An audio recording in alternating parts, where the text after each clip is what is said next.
नमस्कार, हमारे IGNOU audio books channel पर आपका स्वागत है। Indira Gandhi Rashtriya Mukt Vishwavidyalaya, school of translation studies and training, सॉट्स्ट। Master of arts, translation studies, maths, Hindi. Second year. MTT 020 अनुवाद प्रक्रिया। खंड 1 अनुवाद प्रक्रिया 1। इकाई 2 अनुवाद के प्रकार। 2.0 उद्देश्य। अनुवाद के प्रकार। शीर्षक इकाई के अध्ययन के उपरांत शिक्षार्थी जान पाएंगे कि अनुवाद के प्रकार किन-किन मुख्य आधारों पर किए जाते हैं। अनुवाद के विभिन्न प्रकार कौन-कौन से हैं। अनुवाद के विभिन्न भेदों प्रभेदों में अंतर्भेद कर सकेंगे तथा अनुवाद के प्रकारों के आधार पर अनुवाद की प्रकृति तथा प्रकारों के संबंधों को समझ सकेंगे। 2. 1. प्रस्तावना। अनुवाद प्रक्रिया एवं प्रविधि के परिचय के उपरांत शिक्षार्थी प्रस्तुत इकाई में अनुवाद के प्रकारों के विषय में चर्चा करेंगे। अनुवाद सिद्धांत एवं प्रक्रिया पर चर्चा करते हुए यह स्पष्ट हो गया था कि विभिन्न अनुवाद सिद्धांत अनुवाद के प्रकारों का निर्धारण करते हैं तथा अनूदित पाठों को भी विभिन्न प्रकारों के अंतर्गत वर्गीकृत करते हैं। अनुप्रयुक्त भाषा विज्ञान के महत्वपूर्ण अंग के रूप में आज अनुवाद की चर्चा की जाती है। किसी पाठ को स्रोत से लक्ष्य भाषा में रूपांतरण के लिए जब भाषा विज्ञान के सिद्धांतों का अनुप्रयोग दो भाषाओं के संदर्भ में किया जाता है तो इस प्रक्रिया को अनुवाद कहा जाता है। अनुवाद में भाषा के समस्त तत्वों और घटकों को तुलनीय ढंग से विश्लेषित किया जाता है। अनुवाद कार्य दो भाषाओं के संरचनात्मक रूपांतरण तक ही सीमित नहीं है, बहुत व्यापक भी है। जब अनुवाद में दो भाषाओं का प्रस्ताव होता है तो किसी एक ही पद्धति में उसका अनुवाद नहीं हो पाता। रचना, विषय, अनुवाद सिद्धांतों आदि के विभिन्न रूपों के कारण विभिन्न प्रकारों में अनुवाद करना पड़ता है। अनुवाद प्रकारों के निर्धारण का उद्देश्य अनुवाद प्रणालियों के विविध प्रकारों में एक स्पष्ट विभाजक रेखा खींचना भी है ताकि अनुवाद विषयक चर्चा कर भाषा की व्यापकता को ठीक से समझा जा सके। 2.2 अनुवाद प्रकार वर्गीकरण के मुख्य आधार। अनुवाद एक प्रायोगिक विधा है। इसकी प्रक्रिया में प्रयोग, प्रयोजन, प्रयोक्ता आदि कई तत्व समाविष्ट होते हैं। इसी आधार पर अनुवाद को अनेक भेदों प्रभेदों में विभाजित किया जा सकता है। अधिकांश पश्चिमी अनुवाद विचारकों और भारतीय विद्वानों ने अनुवाद को प्रक्रियात्मक रूप में देखा है तथा इसके अंतर्गत मूलपाठ तथा लक्ष्यपाठ के मध्य संपादित होने वाले घटकों, युक्तियों एवं मूलपाठ की विधा को ध्यान में रखते हुए वर्गीकृत करने का प्रयास किया है। रवींद्रनाथ श्रीवास्तव और कृष्ण कुमार गोस्वामी ने इन प्रकारों के मुख्य 3 आधार बताए हैं। 1. माध्यम के आधार पर। 2. प्रक्रिया के आधार पर। 3. पाठ के आधार पर। 2 फरवरी 2001 माध्यम के आधार पर। अनुवाद के प्रकारों पर माध्यम के आधार पर चर्चा करते हुए भाषिक और भाषेतर प्रतीकों को आधार बनाया जाता है। भाषिक प्रतीक के ध्वन्यात्मक और लेखमिक प्रतीकों का माध्यम स्वनम और स्वनिमिक इकाइयां होती हैं। एक वस्तुतः यहाँ कथ्य का प्रतीकांतरण ही अनुवाद है। माध्यम के आधार पर अनुवाद के 3 प्रकार माने जा सकते हैं: प्रतीक, भाषा और लेखन प्रकार। का प्रतीक प्रकार। अनुवाद को व्यापक संदर्भ में प्रतीक सिद्धांत के परिप्रेक्ष्य में भी देखा गया है तथा प्रतीकों के अंतरण के आधार पर अनुवाद के 3 भेद किए जा सकते हैं। अ. अन्वयांतर। अंतःभाषिक अनुवाद किसी एक भाषा की प्रतीक व्यवस्था को उसी भाषा की अन्य प्रतीक व्यवस्था द्वारा अंतरण ही अन्वयांतरण अथवा अंतःभाषिक अनुवाद है। इस अनुवाद प्रकार में प्रतीक 1 स्रोतपाठ संकेत और प्रतीक 2 लक्ष्यपाठ संकेत एक ही भाषा के 2 भिन्न व्यवस्थाओं से संबद्ध होते हैं। दूसरे शब्दों में एक ही भाषा के भीतर एक ही बात को अन्य प्रकार से व्यक्त किया जाता है। जैसे प्रेमचंद ने हिंदी से उर्दू में जो अनुवाद किया वह अन्वयांतर है। उनकी प्रसिद्ध कहानी शतरंज के खिलाड़ी का हिंदी रूप 1924 में माधुरी पत्रिका में प्रकाशित हुआ था। बाद में उन्होंने स्वयं उसी का अन्वयांतर उर्दू में किया जो 1924 में ज़माना पत्रिका में शतरंज की बाजी नामक शीर्षक से प्रकाशित हुआ। उपर्युक्त दोनों पाठों में न केवल शब्दों के संयोजन और वाक्यों के चयन में अंतर दिखाई देता है वरन रचना के वातावरण के घनत्व और संवेदना में भी अंतर मिलता है।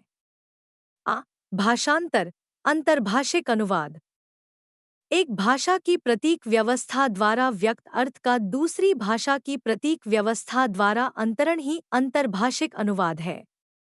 वस्तुतः अनुवाद का वास्तविक क्षेत्र अंतर्भाषिक अनुवाद ही है। इस अनुवाद में अनुवादक को द्विभाषिक होना आवश्यक है। उसके लिए स्रोतभाषा और लक्ष्य भाषा पर अधिकार होना अपेक्षित है। जैसे प्रेमचंद के गोदान उपन्यास का अंग्रेजी भाषा में अनुवाद का यह रूप सबसे ज्यादा प्रचलित है। प्रतीकांतर अंतर प्रतीकात्मक अनुवाद ऊपर के दोनों अनुवाद प्रकारों में प्रतीक 1 और प्रतीक 2 दोनों ही भाषा पर आधारित है, किंतु इस अनुवाद में प्रतीक की व्यवस्था का आधार तो भाषा होती है लेकिन प्रतीक 2 भाषेतर प्रतीक व्यवस्था की अपेक्षा रखता है। अर्थात स्रोत भाषा और लक्ष्य भाषा के प्रतीक माध्यम अलग अलग होते हैं। इसके अनुसार किसी कहानी या उपन्यास का फिल्म या टीवी के दृश्य बिंबों द्वारा प्रतीकांतरण किया जा सकता है। इस प्रकार के अनुवाद में उदाहरण के रूप में प्रेमचंद के गोदान, फणीश्वरनाथ रेणु के मैला आंचल और श्रीलाल शुक्ल का राग दरबारी एवं रामायण, महाभारत इत्यादि का फिल्म रूपांतरण ले सकते हैं। नाटकों का मंचन या कविताओं पर आधारित पेंटिंग्स भी इसी श्रेणी के अनुवादों में आते हैं। भाषा प्रकार भाषा के मौखिक, ध्वन्यात्मक एवं लिखित उपादानों तथा भाषा के पद्यात्मक एवं गद्यात्मक रूपों के आधार पर अनुवाद को जब वर्गीकृत किया जाता है तो भाषा प्रकार के अंतर्गत अनुवाद के 2 भेद प्राप्त होते हैं। उपादान सापेक्ष पाठ को जब अनुवाद को आधार बनाया जाता है तो इसमें भाषा के लिखित और मौखिक उपादान अलग अलग होने के कारण अनुवाद का एक विशेष प्रकार सामने आता है। इसके अंतर्गत अनुवाद और निर्वचन अथवा आशु अनुवाद आते हैं। अनुवाद का उपादान लेखन होता है और निर्वाचन का उपादान ध्वनि है। भाषा के लिखित और उच्चरित रूप एक ही कथ्य की अभिव्यक्ति के लिए 2 स्वतंत्र और स्वायत्त रूप हैं। अनुवाद लिखित होता है और निर्वाचन आशु अनुवाद मौखिक। निर्वचन बटा आशु अनुवाद में दुभाषीय को अन्य अनुवादकों की भांति इतना अवकाश नहीं मिलता कि वह देर तक सोच सके या अपेक्षित कोश आदि को देख सके। उसमें अपेक्षा की जाती है कि वह संदेश को सही रूप में तत्परता से पहुंचा सके। इस प्रकार के निर्वचन बटा सद्यः अनुवाद, तत्काल अनुवाद की व्यवस्था भारतीय संसद, संयुक्त राष्ट्र संघ के अधिवेशनों में, राष्ट्रीय अंतर्राष्ट्रीय विचार गोष्ठियों, वैश्विक व्यापारिक कंपनियों की बैठकों, खेलों की कमेंट्री और पर्यटकों अथवा आवागमन जैसे मेट्रो रेल आदि में होती है। किन्हीं बैठकों में संकेत भाषा, साइन लैंग्वेज द्वारा भी विशेष निर्वचन बटा आशु अनुवाद की व्यवस्था होती है। रूप सापेक्ष इसके अंतर्गत पद्यानुवाद और गद्यानुवाद के प्रकार आते हैं। पद्यानुवाद से अभिप्राय पद्य में अनुवाद करना है। इसके भी 2 रूप दृष्टिगोचर होते हैं। एक मूल पद्य पाठ का अनुवाद पद्य में किया जाता है और दूसरा मूल गद्य पाठ का पद्य में। प्रथम उदाहरण के लिए यदा यदा ही धर्मस्य के अनुवाद जब जब होई धर्म की हानि को लिया जा सकता है, जबकि दूसरे उदाहरण के रूप में आल्हा को लिया जा सकता है। इसके अतिरिक्त पद्य साहित्य के असंख्य अनुवाद, विशेष रूप से श्रीमद् भगवद गीता के श्लोकों के अनुवाद जो मूल की लय और भावना को बनाए रखते हैं, उन्हें भी उदाहरणों के रूप में यहाँ रखा जा सकता है। उमर खयाम की रुबाइयों तथा बहादुर शाह जफर के अनुवाद भी दृष्टव्य है। गद्यानुवाद से अभिप्राय गद्य में अनुवाद करना है। मूल पद्य पाठ का गद्यानुवाद भी इसी के अंतर्गत आता है। मूल गद्य पाठ का किसी दूसरे गद्य रूप में जैसे कि टीका, भाषा अथवा सरलार्थ संक्षेपण इत्यादि भी इसी के अंतर्गत लिया जा सकता है। प्रथम उदाहरण के रूप में कविताओं की व्याख्या तथा दूसरे उदाहरण के अंतर्गत किसी कहानी का नाट्य रूपांतरण लिया जा सकता है। संस्कृत श्लोकों की टीका, अन्वय, व्याख्या इसी अनुवाद के प्रकार हैं। लेखन प्रकार। अनुवाद करते समय कुछ ऐसी स्थितियां भी उत्पन्न हो जाती हैं जब कुछ पाठ हमें मौखिक रूप में उपलब्ध होते हैं तथा उन पाठों में कुछ ऐसे शब्द भी होते हैं जिनका अनुवाद नहीं किया जा सकता। ऐसे में इन्हें लिपिबद्ध करने की आवश्यकता होती है। अतः इनका जो उच्चारण होता है उसे ज्यों का त्यों रखने का प्रयास किया जाता है या उसे कुछ परिवर्तन के साथ रखा जाता है। इन्हीं परिस्थितियों के अंतर्गत अनुवाद के दो प्रकार किए जा सकते हैं, लिप्यंकन और लिप्यंतरण। लिप्यंकन, ट्रांसक्रिप्शन, अनुवाद के इस प्रकार में स्रोतभाषा के शब्द की वर्तनी पर ध्यान न देकर उसके उच्चारण को आधार माना जाता है। लक्ष्य भाषा में इसी उच्चारण अनुरूप शब्द को लिखा जाता है। इसमें स्रोतभाषा के उच्चारण के अनुसार लक्ष्य भाषा के लिपिचिह्न निर्धारित किए जाते हैं। इसमें अंतर्राष्ट्रीय स्वनिक वर्ण (IPA) अथवा किसी अन्य लिपि चिह्न व्यवस्था के आधार पर लिप्यंकन किया जाता है। भाषा विज्ञानी इंडेंजर्ड लैंग्वेजेज, संकटापन्न भाषाओं के दस्तावेजीकरण, डॉक्यूमेंटेशन में इसी अनुवाद प्रकार का उपयोग करते हैं। यहाँ कुछ ध्वनियों का वर्तुलाकार उच्चारण हो जाता है तथा कुछ ध्वनियों का लुप्त या शांत रूप भी दिखाई देता है। ध्वनि भी दीर्घ स्वर में उच्चारित होती है, यथा वॉलमार्ट। वॉलमार्ट। अंग्रेजी के बॉम शब्द में ध्वनि का उच्चारण औ के रूप में हो जाता है और ब का लोप हो जाता है। हिंदी से अंग्रेजी में लिप्यंकन करते समय पटना, श्याम, चांद इत्यादि के लिए क्रमशः TSCA के साथ विशेष चिन्हों MCE का प्रयोग किया जाता है ताकि उनकी ध्वनि में ट, श और च ध्वनियां सुनाई दें। लिप्यंतरण, ट्रांसलिटरेशन, जब मूल पाठ में प्रयुक्त नामों, स्थानों एवं कुछ अभिव्यक्तियों का लक्ष्य भाषा में अनुवाद करना संभव नहीं होता है, तब उनके उच्चारण को ध्यान में रखते हुए उनके मूल रूप को यथावत लक्ष्य भाषा में रख दिया जाता है तथा स्रोत भाषा की वर्तनी में प्रयुक्त लिपि चिह्नों के स्थान पर लक्ष्य भाषा में उपलब्ध लिपि चिह्नों से प्रतिस्थापित किया जाता है। रेल विभाग द्वारा रेलवे स्टेशन के नामों या विभिन्न सरकारी संस्थाओं के नामपटों में इस रूप को देखा जा सकता है। इसे इस आरेख से भी समझा जा सकता है। विवरण के लिए स्क्रीन को देखें। इसी प्रकार अंग्रेजी से हिंदी और हिंदी से अंग्रेजी के कुछ शब्दों का लिप्यंतरण निम्न रूप में दिखाई देता है। बॉम, शैली, पटना, चांद, बम शैली, पटना, चांद। अंग्रेजी के अतिरिक्त अन्य भारतीय भाषाओं यथा हिंदी पंजाबी, हिंदी बांग्ला, हिंदी तमिल तथा विदेशी भाषाओं चीनी हिंदी, थाई हिंदी, जापानी हिंदी आदि विभिन्न भाषाओं के अनेक शब्दों का लिप्यंतरण किया जा सकता है।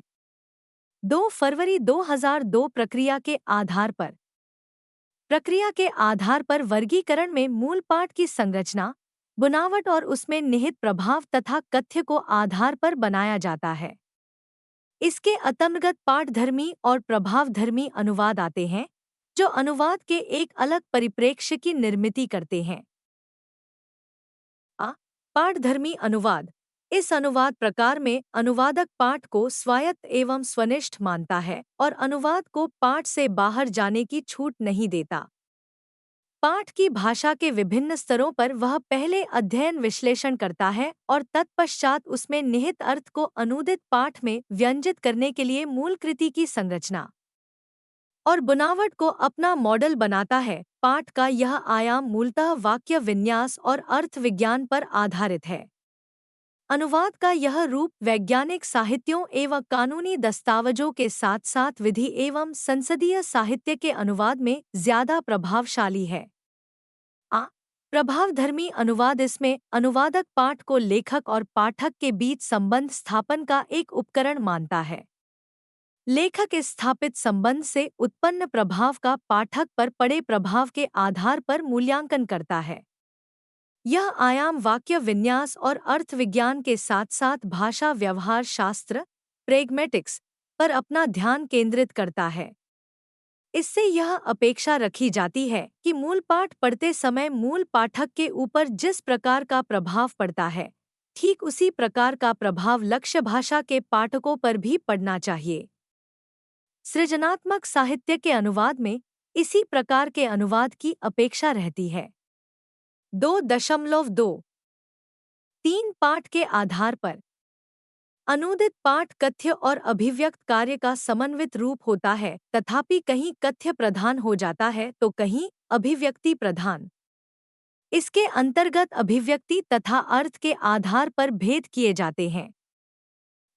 अभिव्यक्ति के आधार किसी रचना को जब पाठ और उसके तत्वों के अनुवाद की समग्रता या पूर्णता को ध्यान में रखकर वर्गीकृत किया जाता है तो यह अभिव्यक्तिपरक आधार कहलाता है। इसमें मुख्यतः रचना सापेक्षता और व्यवस्था सापेक्षता की समग्रता एवं आंशिकता विचारणीय पक्ष रहते हैं। रचना सापेक्ष आधार इसमें पाठ के परिमाण और आकार को देखा जाता है। इसके आधार पर अनुवाद के दो भेद मिलते हैं। एक पूर्ण अनुवाद। इस अनुवाद प्रकार में स्रोतपाठ का पाठ सभी दृष्टियों से लक्ष्य भाषा में पूर्ण रूप से अनुदित किया जाता है, अर्थात प्रत्येक अंश का यानी शब्द, पदबंध, उपवाक्य, वाक्य, अनुच्छेद आदि को पूर्ण रूप से अनुदित किया जाना पूर्ण अनुवाद कहलाता है। 2. आंशिक अनुवाद। इस प्रकार के अनुवाद में स्रोतभाषा के पाठ के किसी अंश या कुछ अंशों के बिना अनुवाद में स्रोतभाषा के कुछ शब्दों और सांस्कृतिक अभिव्यक्तियों का अनुवाद नहीं हो पाता। इसी प्रकार आंचलिक शब्दों का भी अनुवाद नहीं हो पाता। इस प्रकार अनुवादनीय होने के कारण उनको छोड़ दिया जाता है। उदाहरण स्वरूप भारतीय संस्कृति के ब्रह्मचर्य, वानप्रस्थ, संन्यास, ब्राह्मण, ठाकुर आदि का अनुवाद नहीं हो सकता। ग्लासनोस्त, स्पुतनिक और आर्यभट्ट आदि भी इसी प्रकार के शब्द हैं जिनको यथावत छोड़ दिया जाता है। यहाँ यह ध्यान दिलाना संगत होगा कि प्रभावधर्मी अनुवाद आमतौर पर पूर्ण अनुवाद सापेक्ष होता है, जबकि पाठधर्मी अनुवाद आंशिक अनुवाद की ओर अधिक झुका प्रतीत होता है। व्यवस्था सापेक्ष अनुवाद। इस प्रकार के अनुवाद के भी दो उपभेद हैं। 1. समग्र अनुवाद। समग्र अनुवाद से अभिप्राय यह है कि स्रोतभाषा पाठ के सभी भाषिक स्तरों को लक्ष्य भाषा के पाठ में प्रतिस्थापित किया जाए। यद्यपि इसमें प्रतिस्थापन का प्रयत्न समग्र रूप में होता है, किंतु यह प्रतिस्थापन समतुल्यता के आधार पर सभी स्तरों पर नहीं हो पाता। इस प्रकार के अनुवाद में समतुल्यता की अनिवार्यता को बनाए रखना संभव नहीं है, क्योंकि इसमें स्रोतपाठ को सभी स्तरों पर अनुदित करने का प्रयास रहता है। 2. परिसीमित अनुवाद। स्रोत भाषा की पाठ्य सामग्री का समतुल्यता के आधार पर लक्ष्य भाषा की पाठ्य सामग्री में भाषा व्यवस्था के किसी एक स्तर पर प्रतिस्थापन करना परिसीमित अनुवाद है। यह अनुवाद केवल ध्वन्यात्मक या लेखिमिक स्तर पर अथवा व्याकरणिक और शब्दगत स्तरों में से किसी एक स्तर पर होगा। परिसीमित अनुवाद में व्याकरणिक और कोशगत स्तरों का एक साथ अनुवाद करने से ही सार्थक अनुवाद संभव है।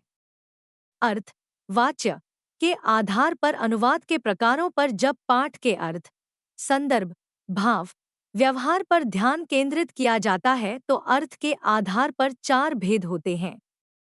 1. शब्द प्रति शब्द अनुवाद, वर्ड फॉर वर्ड ट्रांसलेशन। यह अनुवाद शब्द के स्तर पर होता है। इसमें रूपमिक व्यवस्था को भी ध्यान में रखा जाता है। इस प्रकार के अनुवाद में शब्द पर ही ध्यान दिया जाता है, न कि वाक्य योजना पर, जैसे मूला ही इज गोइंग, अनुआ वह है जा रहा। मूला आई एम गोइंग होम, अनु मैं हूं जा रही घर। मूला if the customer officer is not alert, अनुहा यदि कस्टम अधिकारी है नहीं सावधान। चूंकि यह एक प्रकार का अनुवाद शब्द संग्रह प्रतीत होता है, अतः यह अनुवाद प्रकार सामान्यतः श्रेष्ठ नहीं माना जाता, क्योंकि भाषा की लघुतम इकाई वाक्य होने से शब्द अनेकाधिक अवसरों पर अनुदित होने के पश्चात अपने एकल अर्थ से गौण हो जाते हैं। इसे मक्षिका स्थाने मक्षिका निपात भी कहा जाता है। 2. शाब्दिक अनुवाद मूलपाठ के शब्दक्रम की अपेक्षा इसमें वाक्य संरचना को ध्यान में रखकर अनुवाद किया जाता है। वाक्य विन्यास के अनुसार मूल पाठ का यथासंभव अनुवाद किया जाता है। इसमें एक भाषा के भावों का दूसरी भाषा में रूपांतरण करते हुए प्रत्येक शब्द, पदबंध, वाक्य, उपवाक्य आदि का अनुवाद किया जाता है। इसे स्थानापन्न अथवा कभी-कभी कोशगत अनुवाद भी कहा जाता है, क्योंकि मूल रचना के प्रत्येक शब्द के लिए शब्द रखना होता है। ज्ञान, विधि, प्रौद्योगिकी तथा गणित से संबंधित सूचनापरक साहित्य में यह पद्धति अपनाई जाती है। इसमें प्रत्येक शब्द और वाक्य का अपना आशय होता है। प्राचीन धर्म ग्रंथों के अनुवाद में भी इस विधि का प्रयोग किया जाता है, क्योंकि इसमें मूल रचना के शब्दों का विशेष महत्व होता है। तथापि साहित्यिक पाठ के लिए यह विधि अधिक उपयोगी नहीं है। मूल बर्न द लैम्प, अनु बत्ती जलाओ। मूल it is an interesting point. अनु यह एक रोचक बिंदु है। मूल there is a custom amongst the Red Indians. अनु लाल भारतीयों रेड इंडियंस में एक रिवाज है। 3. भावानुवाद, इसमें मूल कृति के शब्द चयन, वाक्य रचना आदि पर ध्यान न देकर उसके भावार्थ को पकड़ने का प्रयास रहता है। शाब्दिक अनुवाद में अनुवादक का ध्यान मूल सामग्री की भाषा पर होता है, लेकिन भावानुवाद में अनुवादक का ध्यान लक्ष्य भाषा की शब्द रचना, वाक्य विन्यास, मुहावरे सौष्ठव आदि की योजना पर अधिक होता है। कोशगत अनुवाद के विपरीत भावानुवाद में स्रोत भाषा की भाषिक अभिव्यक्तियों की गंध लक्ष्य भाषा में नहीं आ पाती, किंतु भाव संवेदना की उसमें अभिव्यक्ति अवश्य होती है। अति लघुतम एवं संश्लिष्ट अर्थ छवियों की यहाँ भी प्रधानता रहती है। कभी कभी इसे सेंस फॉर सेंस ट्रांसलेशन अथवा फ्री ट्रांसलेशन भी कहा जाता है। जोड़ने छोड़ने की प्रवृत्ति लगातार बनी रहती है, अतः अनुवादक को सावधानी बरतनी चाहिए। यदाकदा मूलपाठ का रसास्वादन लक्ष्य पाठ में पाठक नहीं कर पाता है। शेक्सपियर और प्रेमचंद के नाटकों के संवाद में इस प्रकार के अनुवाद प्रायः देखे गए हैं। मूल तरुण तपस्वी सा वह बैठा। अनु he sat envisaging the death of God. मूल आपने मुझसे ज्यादा दुनिया देखी है। अनु you are far more experienced than me. मूल खून का घूंट पीना। अनु टू सप्रेस वंस फरी। 4. छायानुवाद, स्रोतपाठ पढ़ने के बाद अनुवादक जो समझता या अनुभव करता है तथा उसके मन पर उसका जो प्रभाव पड़ता है, उसके संदर्भ में वह मूलपाठ का लक्ष्य भाषा में जिस प्रकार कथ्य का रूपांतरण करता है, उसे छायानुवाद कहते हैं। इसमें अनुवादक को पूरी छूट होती है कि वह मुख्य भाव को लेकर लक्ष्य पाठ की रचना करे।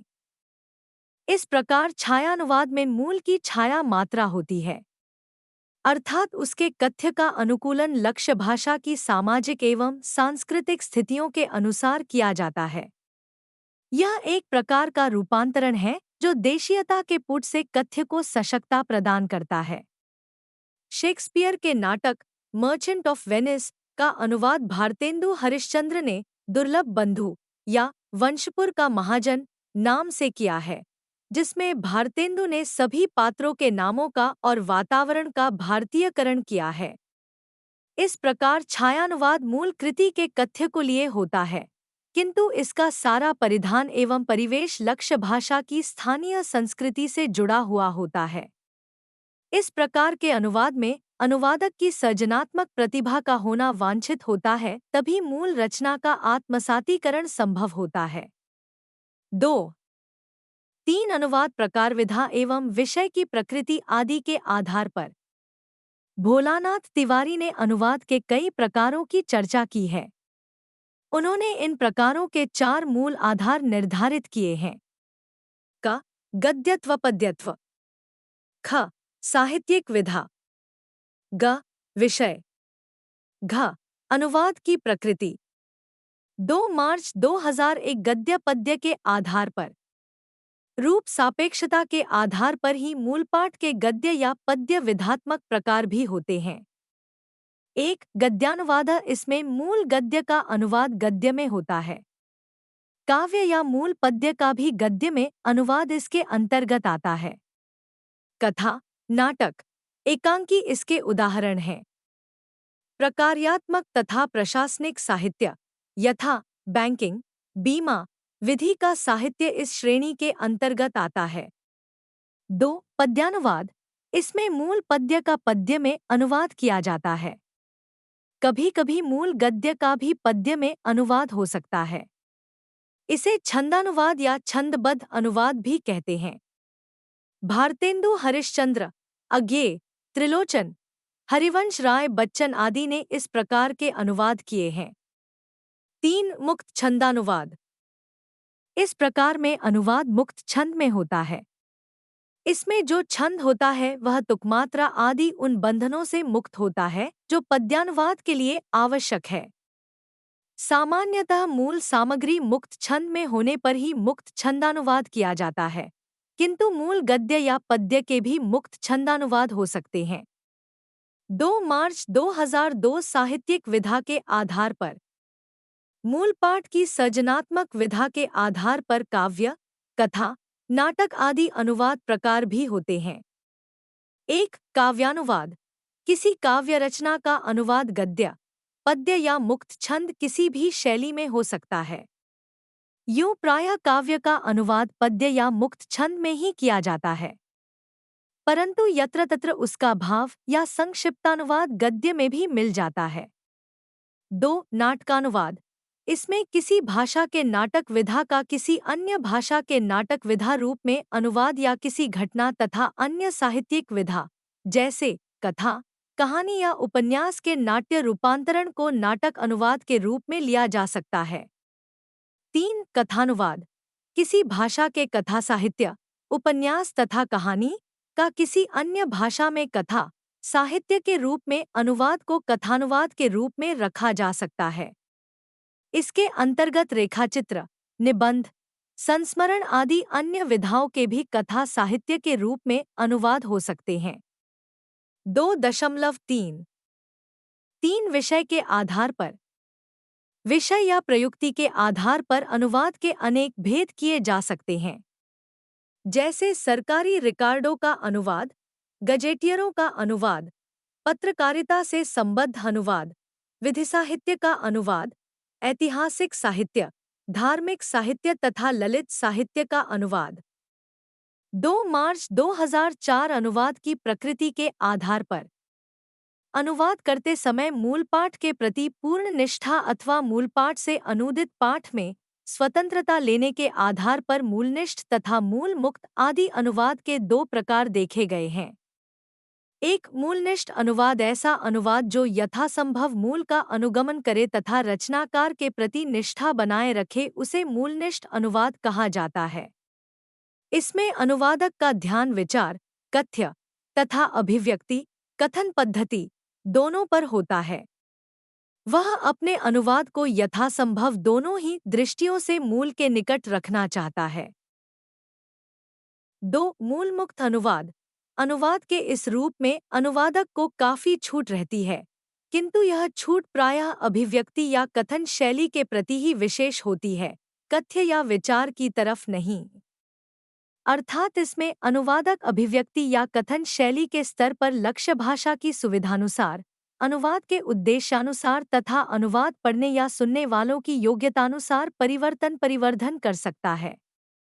इस प्रकार के अनुवाद में पर्याप्त सावधानी की आवश्यकता होती है, क्योंकि अनुवादक के अत्यधिक छूट लेने से पाठक मूल पाठ के रसास्वादन से वंचित हो सकता है।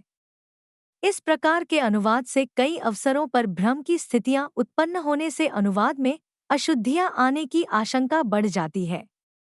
अनुवाद की प्रकृति के आधार पर अनुवाद के कुछ अन्य प्रकार भी देखे जा सकते हैं, जैसे शब्दानुवाद, भावानुवाद, सारानुवाद, रूपांतरण, व्याख्यानुवाद, आदर्शानुवाद और छायानुवाद। इनमें से कुछ पर पहले ही चर्चा की जा चुकी है। कुछ अन्य प्रकार निम्नवत हैं। 1. सारानुवाद। सारानुवाद मूल की मुख्य बातों का मूल मुक्त अनुवाद होता है, परंतु इसमें महत्वपूर्ण यह है कि मूल पाठ का एकाधिक पठन करने के उपरांत ही मूल अर्थ को ग्रहण किया जाता है। इसमें केंद्रीय विचार को बनाए रखने की आवश्यकता होती है। पहले मूल का सार पाठ बनाया जाता है, तदुपरांत उसका अनुवाद किया जाता है। यह संक्षिप्त, अति संक्षिप्त, अत्यंत संक्षिप्त आदि कई प्रकार का होता है। अपनी संक्षिप्तता, सरलता, स्पष्टता तथा मूल और लक्ष्य भाषा के स्वाभाविक सहज प्रवाह के कारण व्यावहारिक कार्यों के सामान्य अनुवाद की तुलना में सारानुवाद ही अधिक उपयोगी है। न्यायालयों द्वारा दिए गए लंबे निर्णयों तथा महत्वपूर्ण व्यक्तियों के वक्तव्यों और प्रशासनिक एवं संसदीय मामलों के सार इसी रूप में प्रस्तुत किए जाते हैं। इसमें मूल पाठ का सावधानीपूर्वक पठन तथा केंद्रीय भाव को बनाए रखने की चुनौती होती है। इस पर अधिक चर्चा इसी पाठ्यक्रम की सारानुवाद इकाई में की जाएगी। 2. व्याख्यानुवाद। इसमें मूल पाठ का व्याख्यात्मकता के साथ अनुवाद होता है। स्पष्ट है कि इस प्रकार के अनुवाद में अनुवादक अथवा व्याख्याता अपने व्यक्तित्व, ज्ञान और विषय संबंधी अनुभव के आधार पर कथ्य में स्पष्टीकरण के लिए कुछ अतिरिक्त उदाहरण, प्रमाण इत्यादि जोड़ सकता है। संस्कृत श्लोकों या सूत्रों पर भाष्य, टीका आदि इसके उदाहरण हैं। तार्किक संयोजनों में अनेक प्रसंग जोड़े जाते हैं ताकि मूल के निहितार्थ को स्पष्ट किया जा सके। हालांकि इसमें मूल लेखक के वक्तव्य का ह्रास होने की संभावना भी बन जाती है। अतः अनुवादक को सीमा रेखा तय कर लेनी चाहिए। संस्कृत के दर्शन ग्रंथों तथा लोकमान्य तिलक के गीतानुवाद के कुछ अन्य निदर्शन इसी प्रकार के अनुवाद के उदाहरण हैं। वैज्ञानिक साहित्य के अनुवाद में वर्णनात्मक शैली भी इसी का उदाहरण है। 3. रूपांतरण। रूपांतरण का अर्थ है स्रोतभाषा के पाठ के रूप को बदलना। इसमें रूपांतरणकार मूल पाठ को अपनी रुचि, सुविधा तथा आवश्यकता के अनुसार रचनात्मक तरीके से लक्ष्य पाठक अथवा दर्शक की रुचि और आवश्यकता के अनुसार परिवर्तित करके लक्ष्य भाषा में रखता है। इसमें मूल सामग्री संक्षिप्त या विस्तृत, सरल या कठिन तथा विधारूप में परिवर्तित होकर आती है, जैसे उपन्यास या कहानी का नाट्य रूपांतरण जिसमें मूल पाठ की विधा, परिवेश, पात्र, स्थान आदि परिवर्तित हो जाते हैं। भारतीय सिनेमा तथा रंगमंच पर रूपांतरण के सफल एवं उत्तम प्रयोग द्रष्टव्य हैं। इस पाठ्यक्रम की रूपांतरण इकाई में इस पर विस्तृत चर्चा की जाएगी। अनुवाद के प्रकारों की उपरोक्त स्थितियों के अतिरिक्त भाषा का आधार मानते हुए भी विद्वानों ने बहुपक्षीयता के आधार पर वर्गीकरण किया है। इसमें भाषा बाह्य, भाषा केंद्रित तथा मिश्रित अर्थात गौण अनुवाद प्रकारों की चर्चा आगे की जाएगी। 2. 4 अनुवाद प्रकार बहुपक्षीयता आदि के आधार पर। सुप्रसिद्ध अनुवाद विज्ञानी सुरेश कुमार ने अनुवाद प्रकारों का महत्व प्रतिपादित करते हुए लिखा है कि अनुवाद के प्रकारों की चर्चा अनुवाद विषयक चर्चा का एक आवश्यक पक्ष है।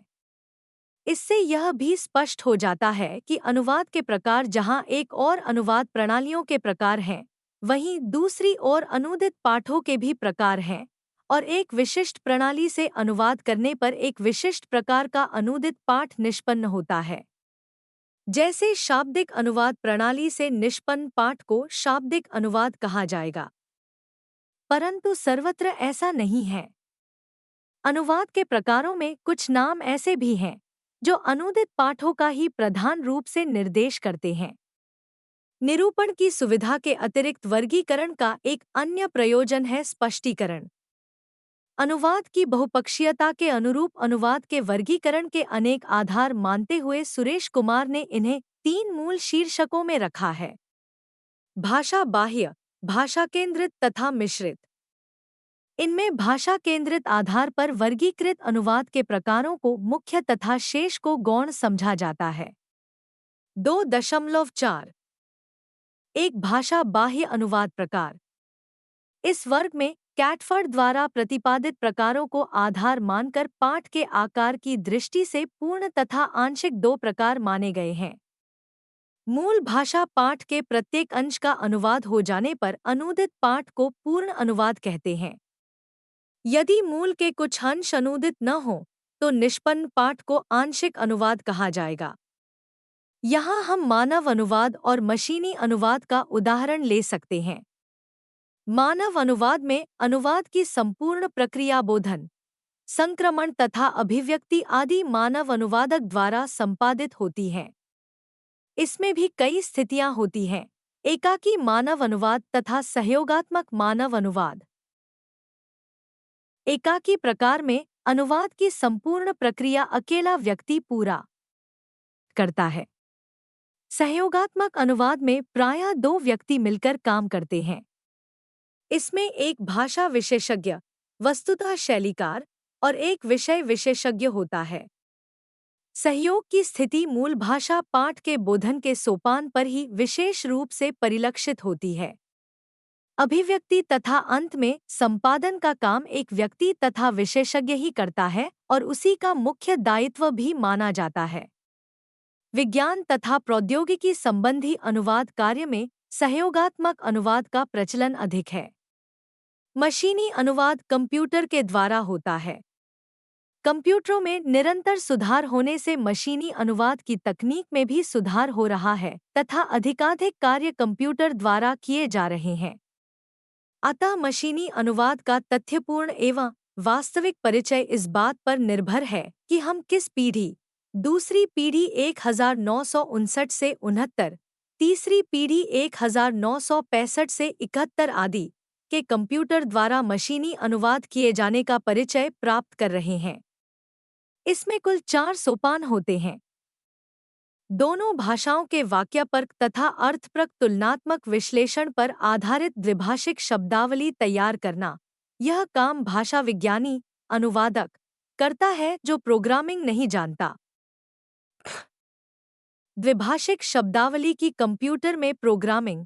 यह काम प्रोग्रामर करता है जो भाषा विज्ञान से प्रायः परिचित नहीं होता तथा उसे भाषा विज्ञानी, अनुवादक के सहयोग की आवश्यकता पड़ती है। कंप्यूटर द्वारा अनुवाद पर्यायों की आपूर्ति और अनूदित पाठ का संपादन। इसमें क, ख तथा ध का कर्ता मानव होता है, परंतु उसे मानव अनुवादक न कहना ही उपयुक्त होगा, और ग का कर्ता कंप्यूटर, इसीलिए इसे मशीनी अनुवाद कहते हैं। इसका वास्तविक स्वरूप है मानव आश्रित मशीनी अनुवाद, हैम्ट, या मशीन आश्रित मानव अनुवाद, महत। अनुवाद में विशुद्धता तथा एकरूपता और निष्पादन में त्वरता तथा परिमाण की विपुलता आदि मशीनी अनुवाद के गुण हैं। बड़ी मात्रा में त्वरित गति से 3 लाख शब्द प्रति घंटा विशुद्ध और एकरूप अनुवाद चौथी पीढ़ी 1971 से 81 फीट के कंप्यूटरों से होता रहा है। विज्ञान तथा प्रौद्योगिकी के प्रारंभिक स्तरीय लेखन जिनमें व्याकरणिक संरचना तथा शब्दकोश की विविधता तथा विस्तार को नियंत्रित किया जा सके तथा अन्य ऐसे लेखन जिनके अनुवाद पर्याय विकल्पनशील नहीं होते, जैसे सामाजिक अभिव्यक्तियाँ कैसे हैं, कितने बजे हैं, नमस्कार, मौसम बढ़िया है इत्यादि, मशीनी अनुवाद के लिए उपयुक्त विषय बटा पाठ माने जाते हैं। कंप्यूटर की यांत्रिक सीमाओं से अनुशासित भाषा के भाषा वैज्ञानिक विश्लेषण के प्रारूप का निर्धारण भाषा वैज्ञानिक अनुसंधान की दृष्टि से एक रोचक और उर्वर क्षेत्र हो सकता है। भाषा विज्ञानी इस दिशा में काम भी कर रहे हैं, परंतु मशीनी अनुवाद की व्यावहारिक संभावनाएं निम्नलिखित 2 कारणों से सीमित मानी गई है। 1. यदि अनुवाद की सामग्री आकार की दृष्टि से विपुल नहीं, तो मशीनी अनुवाद महंगा पड़ता है। और 2 उन भाषा भेदों के अनुवाद की सुविधा कंप्यूटर में सामान्यतया नहीं हो पाती जिनकी अभिव्यक्तियों में भाषागत तथा उससे अधिक भाषा बाह्य सामाजिक सांस्कृतिक संदर्भों के कारण अर्थ संबंधी विकल्पनशीलता की मात्रा अधिक होती है, क्योंकि इसमें भाषा विज्ञानी तथा प्रोग्रामर का काम बहुत बढ़ जाता है। प्रायः सुरक्षा कार्य से संबंधित विज्ञान और प्रौद्योगिकी के लेखनों का बड़ी मात्रा में विशुद्ध तथा एकरूप अनुवाद करने के लिए कंप्यूटरों का प्रयोग हो रहा है। मशीनी अनुवाद प्रणाली की जटिलता के मुख्य स्रोत हैं मूल भाषा तथा लक्ष्य भाषा के व्याकरणिक स्तर, भाषिक पक्ष और शब्दावली। इसलिए सजात, समान भाषाओं जैसे हिंदी मराठी के लिए जो विधि प्रयुक्त हो वह असमान भाषाओं जैसे हिंदी अंग्रेजी के लिए प्रयुक्त विधि से भिन्न होगी। यही कारण है कि सजात भाषाओं में अनुवाद के लिए एक मध्यवर्ती भाषा का विकास कर उसका प्रयोग किया जा सकता है। भारतीय आर्य भाषाओं, सजात भाषाओं में परस्पर अनुवाद के लिए मध्यवर्ती भाषा के रूप में आईआईटी कानपुर में संस्कृत का कंप्यूटर सुसाध्य विकास इसी दिशा में एक प्रयास है। मशीनी अनुवाद की सीमित सफलता का मुख्य कारण यह भी रहा है कि समुचित तकनीक उपलब्ध नहीं थी जिसकी सहायता से अर्थगत तथा संदर्भगत शंकाओं को स्पष्ट किया जा सके। किंतु अब कृत्रिम बुद्धिमत्ता आर्टिफिशियल इंटेलिजेंस के अंतर्गत विकसित ज्ञान निरूपण नॉलेज रिप्रेजेंटेशन की विधियों में एक विधि संकल्पनात्मक निर्भरता कंसेप्चुअल डिपेंडेंसी से वाक्यपरक अर्थप्रक और संदर्भप्रक शंकाओं के अलावा मुहावरेदार अभिव्यक्तियों की समस्याओं को भी सुलझाया जा सकता है। शाब्दिक विश्लेषक के रूप में अनुवादक मूल भाषा के पदनिरूपण के लिए आवश्यक शाब्दिक तत्वों का विश्लेषण करता है। अनुवाद के लिए लक्ष्य भाषा के पर्यायों के साथ उनका मिलान भी करता है। शब्द संचय डाटाबेस फॉर लेक्सिकॉन एक द्विभाषी या बहुभाषी शब्दकोश होता है जिसमें शब्दों के साथ उनके भाषिक पक्षों का भी समावेश होता है। प्रकृत भाषाओं के वाक्यों में क्रिया का महत्व सबसे अधिक माना जाता है। जैसे ही शब्द विश्लेषक अनुवादक किसी शब्द को क्रिया के रूप में पहचान लेता है, वह उसकी धातु, काल, पक्ष आदि का विश्लेषण कर देता है। अनुवाद द्विभाषी कोश से पर्याय ढूंढने का काम करता है और अंत में जनित्र जेनेटिव लक्ष्य भाषा के व्याकरण के आधार पर वाक्य का अनुवाद कर देता है। मशीनी अनुवाद पर अन्य इस पाठ्यक्रम के अंतिम खंड में विस्तार से अध्ययन करेंगे। 2 अप्रैल 2002 भाषा केंद्रित अनुवाद प्रकार भाषा की संरचना, शैली, माध्यम और उसमें प्रयुक्त प्रतीकों आदि की प्रकृति पर पाठ के आधार पर निर्धारित प्रकारों को निम्नलिखित वर्गों में रखा जा सकता है। 1. भाषा संरचना 2. भाषा शैली 3. भाषा माध्यम 4. भाषा प्रतीक और 5. पाठपरक 1. भाषा संरचना इसका आधार संरचनात्मक भाषा विज्ञान की मान्यताएं हैं। इसके 2 पक्ष हैं। क. भाषा संरचना के विश्लेषणात्मक स्तर तथा ख. स्तरों की विशेषतया व्याकरणिक स्तर की श्रेणियों का अधिक्रम। यदि मूल भाषा संरचना के स्तर लक्ष्य भाषा के सब सममूल्य स्तरों से प्रतिस्थापित हो जाए तो उसे समग्र अनुवाद कहेंगे। परंतु संरचनात्मक भाषा विज्ञान की मान्यताओं के अनुसार 2 भाषाओं की समस्त व्यवस्थाओं में सममूल्यता नहीं होती क्योंकि प्रत्येक भाषा स्वनिष्ठ होती है और उनकी इकाइयों तथा श्रेणियों की सार्थकता प्रत्येक भाषा के भीतर पारस्परिक संबंधों पर आधारित होती है। एक भाषा की पाठ्य सामग्री दूसरी भाषा में स्थानांतरित तो हो सकती है परंतु दोनों भाषाओं में संरचना की समग्रता के स्तर पर सममूल्यता नहीं होती। इस कोटि का निर्धारण केवल सैद्धांतिक आवश्यकता की दृष्टि से किया गया है। यदि मूल पाठ की भाषा संरचना के किसी एक स्तर के स्थान पर लक्ष्य भाषा पाठ की भाषा संरचना के संवादी स्तर को स्थापित किया जा सके तो उसे परिसीमित अनुवाद कहेंगे जिसका विवेचन कृष्ण कुमार गोस्वामी ने भी किया है। परिसीमित अनुवाद के 4 भेद होते हैं, जैसे 1. स्वनिमिक, 2. लेखनीय, 3. व्याकरणिक और 4. शब्दकोशीय आदि। स्वनिमिक अनुवाद इसका संबंध केवल उच्चारण से है, जिसमें मूल भाषा की स्वनिम व्यवस्था के स्थान पर लक्ष्य भाषा की स्वनिम व्यवस्था आ जाती है, परंतु सामान्यतया व्याकरण तथा शब्दकोश अप्रभावित रहते हैं। इसका आधार है मूल भाषा तथा लक्ष्य भाषा के समान स्वनिक अभिलक्षणों, घोषत्व, प्राणत्व आदि स्वनिमिक इकाइयां हैं। मूल भाषा की उन स्वनिमिक इकाइयों के स्थान पर लक्ष्य भाषा की वे स्वनिमिक इकाइयां आ जाती हैं जिनमें स्वनिक अभिलक्षणों की अधिकतम समानता मिलती है, जैसे अंग्रेजी फ के स्थान पर मराठी फ, जैसे अंग्रेजी फार्मेसी मराठी फॉर्मेसी, उर्दू के इसके स्थान पर हिंदी में ज का प्रयोग भी ऐसा ही है। स्वनिमिक अनुवाद का स्वेच्छा से व्यवहार करने वालों में उल्लेखनीय हैं अभिनेता और विदूषक लोग। जब वे कला प्रदर्शन के दौरान विदेशी भाषा या बोली की ध्वनियों का सायास अनुकरण उच्चारण करते हैं, तो वे लक्ष्य भाषा की उच्चारण व्यवस्था को स्वभाषा में ले आते हैं, स्वभाषा में उसका अनुवाद ट्रांसफर संक्रमण कर देते हैं। यही स्थिति विदेशी भाषा सीखने वाले छात्रों के अशुद्ध उच्चारणों में होती है, जो वे अनायास तथा असतर्कतापूर्वक करते हैं। दूसरी स्थिति को भाषाधिगम के प्रसंग में स्वनिमिक व्याघात कहा जाता है। मातृभाषा की व्यवस्था को अन्य भाषा लक्ष्य भाषा की स्वनिम व्यवस्था पर आरोपित किया जाता है, परंतु अनुवाद की शब्दावली में इसे हम अन्य भाषा लक्ष्य भाषा से मातृभाषा में स्वनिमिक अनुवाद कहेंगे।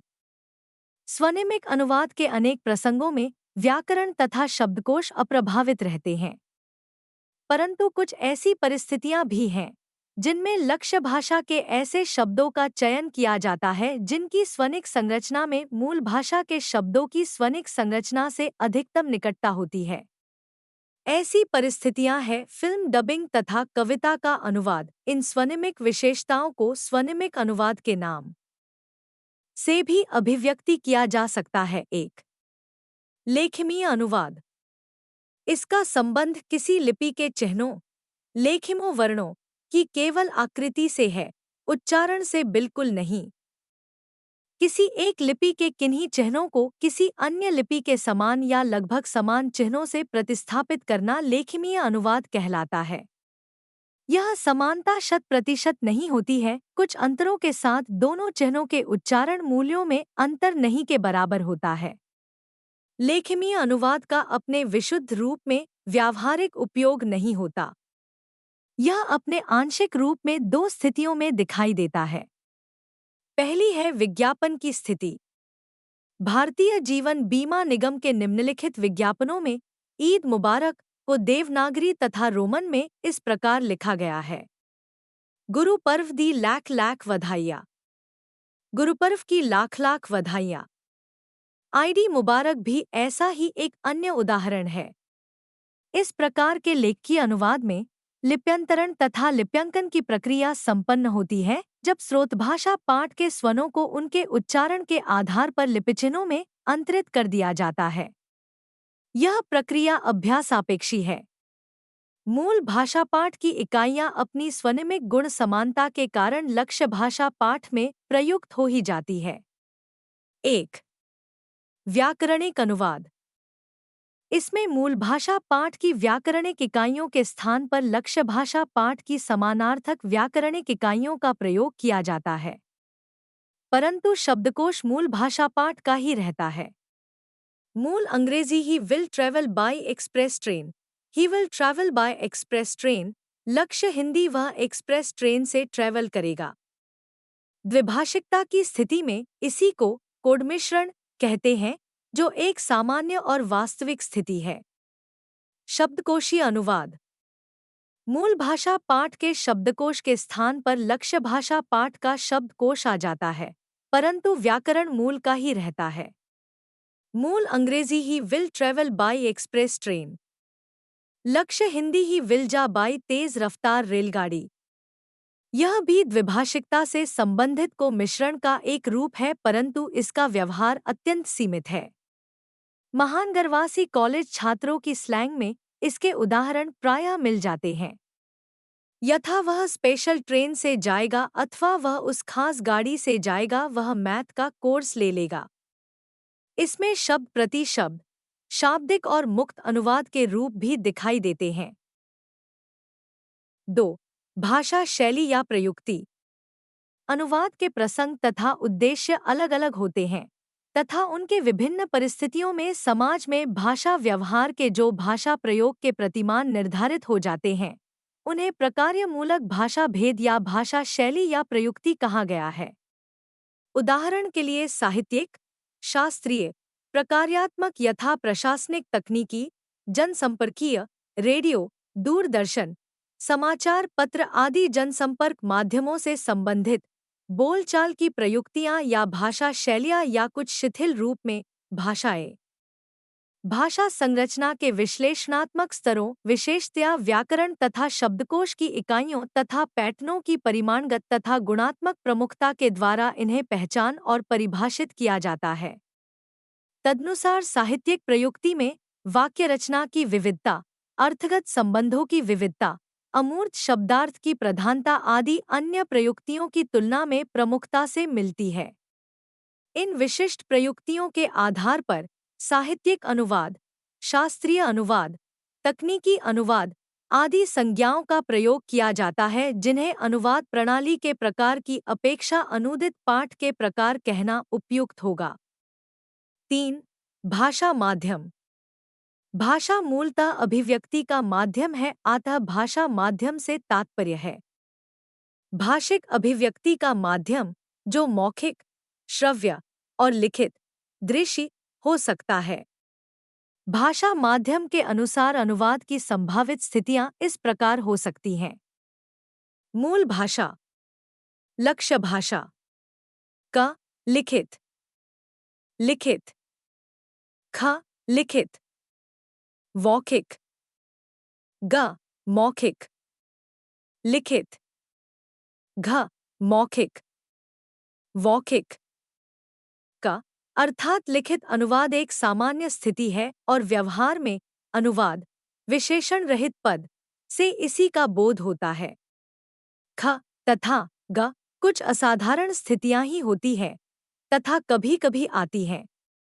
घ अर्थात मौखिक अनुवाद, अनुभाषण के अवसर बदलते जा रहे हैं।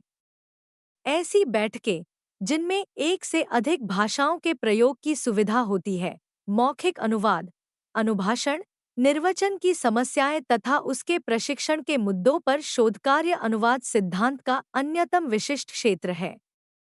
मौखिक अनुवाद, अनुभाषण की समस्याओं का मूल स्रोत है मौखिकता, जिसे निष्पन्न अतिशीघ्रता की स्थिति का निर्देश करने के लिए कहा जाता है। दुभाषीय के पास अनुवादक की तुलना में बहुत ही कम समय, less time than no time at all, होता है। उसे बहुत शीघ्रता में मौखिक पाठ का बोधन कर उसे लक्ष्य भाषा में प्रस्तुत कर देना होता है। मौखिक अनुवाद के दोनों रूपों की इस विशेषता का भी संकेत किया गया है कि उनमें व्याख्यानात्मक होने की प्रवृत्ति होती है।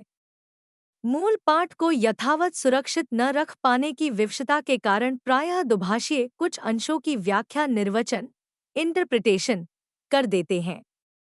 दुभाषियों की विशेषताओं में उल्लेखनीय है विषय वस्तु का अच्छा ज्ञान। प्रायः दुभाषियों को एक से अधिक विषयों के मौखिक अनुवाद की परिस्थितियों में काम करना पड़ता है, अतः उन्हें एक से अधिक विषयों का अच्छा तथा अधुनातन ज्ञान रखने के लिए प्रयत्नशील होना पड़ता है। इसका लाभ यह होता है कि शीघ्रता से बोले जा रहे भाषण में कोई अंश अस्पष्ट हो या छूट जाए तो दुभाषीय अपनी विशेषज्ञता के अनुभव से उसे कामचलाऊ तौर पर सही कर तात्कालिक आवश्यकता को पूरा कर लेते हैं। दूसरी विशेष बात यह है कि अनेक दुभाषीय एक से अधिक मूल भाषाओं से अनुवाद करते हैं, परंतु उनकी लक्ष्य भाषा प्रायः एक रहती है।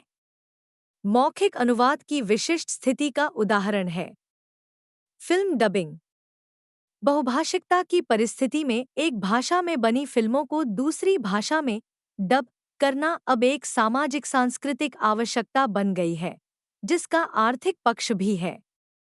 तकनीकी दृष्टि से समस्या यह है कि फिल्म अभिनेताओं की मूल भाषा व्यवहारकालीन तथा लक्ष्य भाषा व्यवहारकालीन मौखिक अभिव्यक्तियों में ओष्ठ संचालन की दृष्टि से कालगत सामंजस्य बैठाना कि दोनों उन्हीं क्षणों में हों तथा मूल एवं अनूदित अभिव्यक्तियों की कालावधि भी समान हो।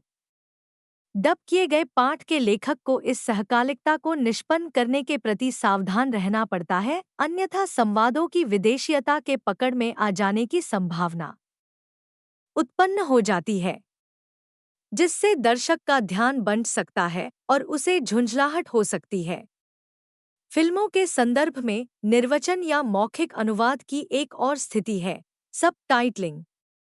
जिन विदेशी फिल्मों की डबिंग नहीं होती उनमें सब टाइटलिंग की व्यवस्था होती है। पात्रों के संवादों तथा अंशतः सूच्य कथानक का पट्टियों पर लिखा अनुवाद पर्दे पर आ जाता है। इसमें मुख्य रूप से दो समस्याएं आती हैं। पहली है स्थान की। पट्टी में सीमित स्थान होता है, अतः फिल्म के प्रति फुट पर एक सीमित संख्या में वर्णों का प्रयोग करना होता है। पट्टी पर इतना लिखा जाए कि दर्शक उसे शीघ्रता से पढ़कर समझ ले। एक अध्ययन के अनुसार यह वाचन अवधि अधिकतम 8 अक्षर की होती है, क्योंकि दृश्य बदलते ही पट्टी भी बदलनी होती है। किसी पात्र का भाषण यदि लंबा हो तो यह ध्यान देना होता है कि भाषण के विराम स्तर पट्टियों के हिसाब से हों, एक पट्टी में एक इकाई आ जाए और भाषण के आरंभ तथा अंत के बिंदुओं का पट्टियों के आरंभ तथा अंत के बिंदुओं से तालमेल बैठ जाए। दूसरी समस्या है माध्यम परिवर्तन की। इसके कारण पट्टियों की भाषा में औपचारिकता और कसावट आ जाती है। प्रायः संवादों का संक्षेप देने की आवश्यकता के कारण प्रयोग में असमंजसता भी आ जाती है। डबिंग और सब टाइलिंग पर विस्तृत चर्चा हम इस पाठ्यक्रम में डबिंग, सब टाइलिंग और अनुवाद इकाई में भी करेंगे। भाषा प्रतीक और पाठपरक अनुवाद भी भाषा केंद्रित अनुवाद के ही प्रकार हैं। इनकी विस्तृत चर्चा 2 फरवरी 2001 तथा 2 फरवरी 2003 में पहले ही विस्तार से कर चुके हैं। 2.5 अनुवाद के कुछ अन्य प्रकार। गौण प्रकार। अनुवाद के ऐसे प्रकारों की चर्चा करना भी संगत होगा जिन्हें गौण वर्ग में रखा जा सकता है। ये प्रकार अनूदित पाठ के भेद के द्योतक होने की अपेक्षा अनुवाद प्रणाली के भेद के द्योतक अधिक हैं। दूसरे ये मुख्य प्रकारों की धारणा में थोड़े बहुत परिवर्तन या उसके किसी पक्ष पर अधिक बल देने के परिणामस्वरूप विकसित हुए हैं, जिन्हें समझने के लिए मुख्य प्रकारों की जानकारी आवश्यक है। ये अनुवाद प्रकार विशेष उद्देश्य से प्रेरित है तथा इनका व्यवहार भी सीमित पैमाने पर होता है। 2.5 एक परोक्ष अनुवाद। मूल भाषा से अनुवाद न कर जब मध्यवर्ती पाठ फिट से अनुवाद किया जाए तो यह परोक्ष अनुवाद कहलाता है। इसमें पहले किसी भाषा में किए गए अनुवाद से अनुवाद किया जाता है। मूल भाषा के लक्ष्य भाषा पाठ 1 से लक्ष्य भाषा पाठ 2 की निष्पत्ति होती है। जैसे रूसी के मूल पाठ 1 अंग्रेजी अनुवाद से हिंदी में किया गया अनुवाद परोक्ष है।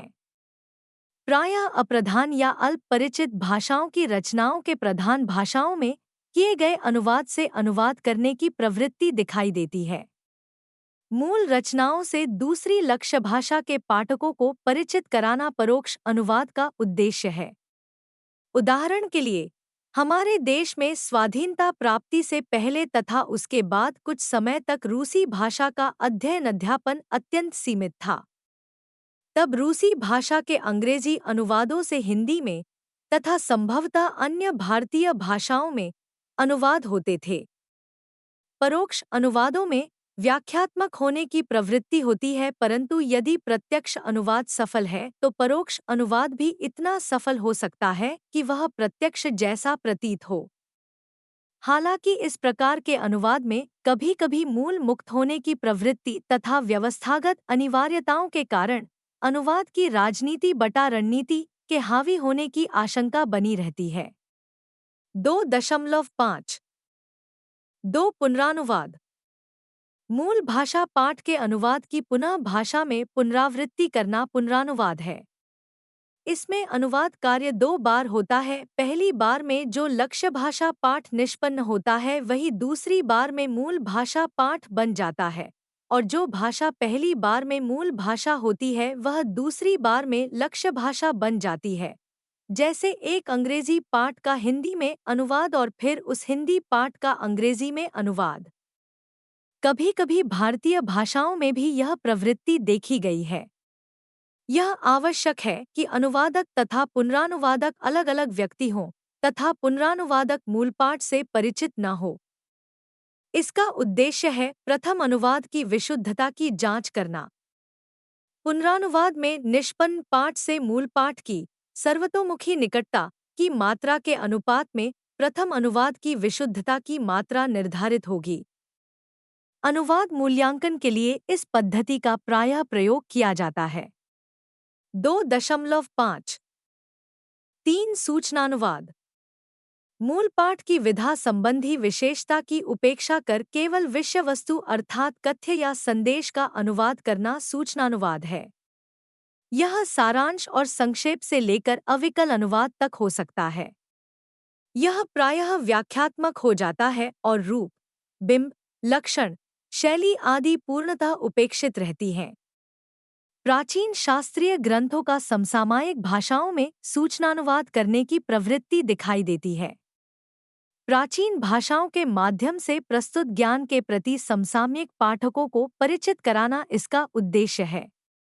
2 मई 2004 शैक्षिक अनुवाद। भारत तथा अनेक दूसरे देशों में जहां बहुभाषिकता जैसी स्थितियां हैं वहां ज्ञान साहित्य अमानक तथा अर्थ साहित्यिक विधाओं में प्रचुर मात्रा में उपलब्ध है। अतः मूल रचनाओं का लोक साहित्य को इसमें लिया जा सकता है। मानक साहित्यिक शैली में अनुवाद करने की आवश्यकता बनी रहती है, जिससे शिक्षित वर्ग मूल रचनाओं का कुछ आस्वाद कर सके और पारंपरिक ज्ञान को संरक्षित व संवर्धित भी किया जा सके। यह ज्ञानात्मक साहित्य में होने वाले अनुवाद से इतर अनुवाद है। 2.5 5 रूप प्रधान अनुवाद। रूप प्रधान अनुवाद में मूल के अर्थ पक्ष की उपेक्षा कर उसके ध्वनियोजना पक्ष, रूप पक्ष, को संरक्षित रखते हुए लक्ष्य भाषा में अंतरित किया जाता है। प्रायः बाल कविताओं के अनुवाद के लिए इस प्रणाली का प्रयोग किया जाता है ताकि मूल पाठ की ध्वनि योजना बनी रहे परंतु पात्र अथवा ज्ञान संकेत स्थानीय हों। यहाँ ध्वनिगत पैटर्न की समानता रखी जाती है और उनके अवसरों पर अर्थगत समानता प्रासंगिक नहीं रहती है। उपरोक्त अनुवाद के प्रकारों के संदर्भ में यह कहा जा सकता है कि अनुवादक अभिव्यंजक, सूचनापरक तथा प्रभावपरक पाठों का अनुवाद करने के लिए उचित अनुवाद प्रकार को चुन सकता है। अनुवाद प्रकारों के आधार पर अनुवादक द्वारा स्रोत और लक्ष्य भाषा पाठों में सामंजस्य स्थापित किया जाता है। कुछ पश्चिमी विचारकों ने भी अनुवाद प्रकारों की चर्चा की है। इनमें कैटफोर्ट ने पाठ्य विस्तार, भाषा स्तर तथा श्रेणी के आधार पर पूर्णानुवाद तथा आंशिक अनुवाद, समस्त एवं परिसीमित तथा मुक्त शाब्दिक और मध्यम वर्गीय अनुवाद का उल्लेख किया है। इसी प्रकार जुलियाना हाउस ने भी प्रत्यक्ष और परोक्ष अनुवाद की चर्चा की है, जिसमें आदान प्रदान, पक्षांतरण, पुनर्गठन, अनुशीलन, क्षतिपूर्ति, सुव्यक्तता, विस्तारण, समतुल्यता आदि पक्षों पर अपना ध्यान केंद्रित किया है। जबकि कासाग्रांदे ने भाषा, तथ्य, संस्कृति और सौंदर्यपरक अनुवाद प्रकारों की बात कही है। 2.6 सारांश। अनुवाद के प्रकारों का वर्गीकरण करना इसलिए प्रासंगिक है कि अनूदित पाठों तथा अनुवाद प्रणालियों के विविध प्रकारों के मध्य एक स्पष्ट समानता उत्पन्न की जा सके जिसे अनुवाद विषयक चर्चा की विशुद्धता को सही परिप्रेक्ष्य में देखने में मदद मिलती है। इकाई में की गई चर्चा में हमने देखा कि अनुवाद प्रकारों का वर्गीकरण मुख्यतः माध्यम, प्रक्रिया तथा पाठ के आधार पर किया जाता है, परंतु अनुवाद के पक्षों और भाषा संरचना के विविध आयामों के आधार पर भी वर्गीकरण किया जा सकता है। अनुवाद के कुछ प्रकार गौण रूप में भी दिखाई देते हैं। क्योंकि अनुवाद एक कौशल एवं व्यवहार विधा होने के कारण इसमें प्रत्येक अनुवादक अपनी विशिष्ट योग्यता तथा विषय एवं भाषा विशेष और स्रोतभाषा लक्ष्य भाषा की स्थितियों के अनुसार विशिष्ट प्रविधियों का उपयोग करता है। कुछ पश्चिमी अनुवाद विचारकों द्वारा बताए गए अनुवाद के प्रकारों के विषय में भी आपने जाना। ये सभी प्रकार आपस में गुम्फित है तथा इन्हें शब्दशः विशिष्ट विधात्मक प्रकार के रूप में चिह्नित कर पाना पूर्णतः संभव नहीं है। धन्यवाद।